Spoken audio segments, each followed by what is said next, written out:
আমার বিয়ে একটি বড়লোক রাজ পরিবারে হয়েছে আর আজকে আমার প্রথম দিন। ম্যাম, ইনি হলেন ফ্যাশন ডিজাইনার। আজ থেকে ইনি আপনার সমস্ত ড্রেস ডিজাইন করবেন আর ইনি আপনার খাবার টেস্ট করবেন আর ইনি হলেন একজন থেরাপিস্ট। বাপ রে বাপ, আম্মু এসব কি?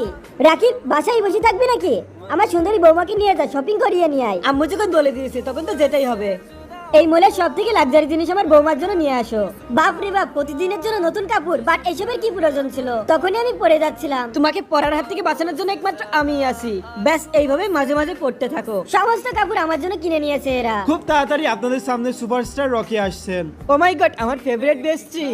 লেডি এন্ড জেন্টলম্যান, আপনাদের সামনে চলে এসেছে superstar and super singer mister Rocky. শোনো না, উনি আমার অনেক ফেভারিট সিঙ্গার, ওনার সাথে একটু দেখা করে আসি। আরে ইয়ার, ও কি আমার থেকে বেশি হ্যান্ডসাম নাকি? নে যিনি অটোগ্রাফ, এটাই তো শেষ অটোগ্রাফ হবে। এবার তাড়াতাড়ি এটা চেঞ্জ করে ফেলি। ও, ওনা তো আমি অ্যালার্জি, ওনার জন্য অরেঞ্জ জুস নিয়ে যাই।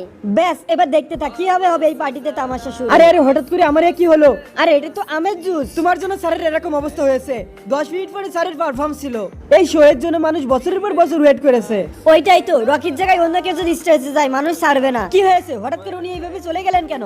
রাকিব, তুমি তোমাকে বিশ্বাস করো তাই না? সত্যি বলছি, আমি অরেঞ্জের জুসই বের করেছিলাম। শো এর টাইম হয়ে গেছে, রকি কোথায়? বন্ধুরা, নেক্সট পার্টের জন্য সাবস্ক্রাইব করে কমেন্টে লাভ ইমোজি পাঠিয়ে দাও প্লিজ।